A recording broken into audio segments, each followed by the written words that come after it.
ভারতের পেটের মধ্যে থাকা বাংলাদেশ আর চলছে, সেটা আর থাকবে না। সত্য কিন্তু তিত, তারপরেও সত্য বলে যেতে হবে, কারণ বাংলাদেশের অস্তিত্ব আজ বড় সংকটে।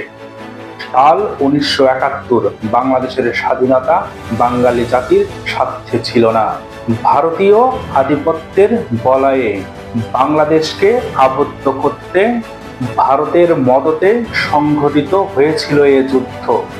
যুদ্ধের প্রেক্ষাপট, পাকিস্তানি বাহিনী আত্মসমর্পণ করেছিল ভারতীয় বাহিনীর হাতে। সেদিন কারা লুট করেছিল পাকিস্তানিদের ফেলে যাওয়া সাময়িক অস্ত্র এবং বাংলাদেশের মূল্যবান সব সম্পদ। সত্য কখনো লুকানো যায় না, একদিন না একদিন তা প্রকাশিত হবে। ভারত কখনো বাংলাদেশের বন্ধু ছিল না, আর ভবিষ্যতেও কখনো ভারত বাংলাদেশের বন্ধু হবে না। স্বাধীনতার পর এ বাংলাদেশে যতগুলো দল ক্ষমতায় এসেছে, তারা মূলত ভারতীয় আধিপত্য বিস্তারে সর্বদা কাজ করে চলে গেছে। কখনো বা ভারত নিজেদের স্বার্থে বাংলাদেশকে জলে ডুবিয়ে মেরেছে, আবার কখনো বা বাংলাদেশকে খরায় বাংলাকে চৌচির করেছে। জবাব চাবার শক্তি বা সাহস বাংলাদেশের ছিল না, কারণ বাংলাদেশ সামরিক শক্তি খুবই দুর্বল।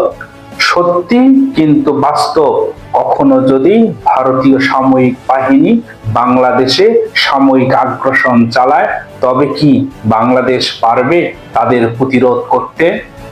বলতে হাস্যকর, কিন্তু স্বাধীনতার এত বছর পরেও বাংলা কি অর্জন করতে পেরেছে? নেই কোনো বিশ্বমানের শিক্ষা ব্যবস্থা, নেই বিশ্বমানের চিকিৎসা ব্যবস্থা, নেই নিজস্ব প্রযুক্তিগত অবকাঠামো। গণতন্ত্র গণতন্ত্র বলে যে চিৎকার করা হয়েছিল, তা শুরু ছিল বাঙালি জাতিকে একঘরে করে রাখা।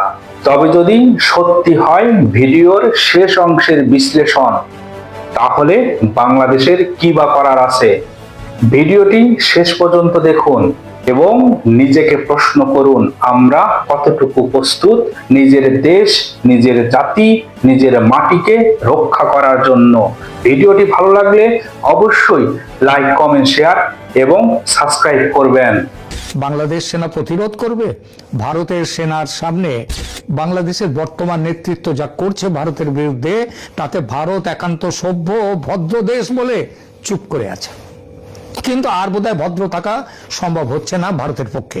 বাংলাদেশের সামরিক অভিযানের ব্যাপারে ফয়সালা নিয়ে ফেলেছে ভারত।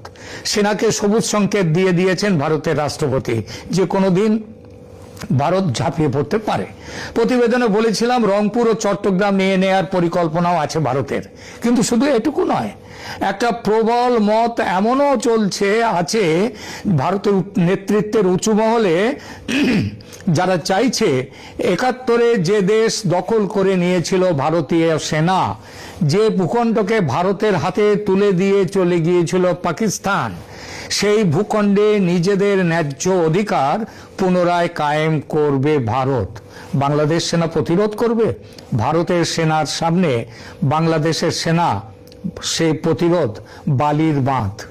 বাংলাদেশের জনগণ প্রতিবাদে ফেটে পড়বে? ফাটবে না। যেমন শেখ হাসিনার 16 বছরের ওই গত বছরের জুলাই ছাড়া বাকি অংশ জনগণ ফেটে পড়েনি, চুপচাপ বসেছিল ঘরে, তেমনি কিংবা তারা শান্তিতে ছিল, এখনো তারাই তাই থাকবে, ফাটবে না, ঘরে বসে যাবে সব।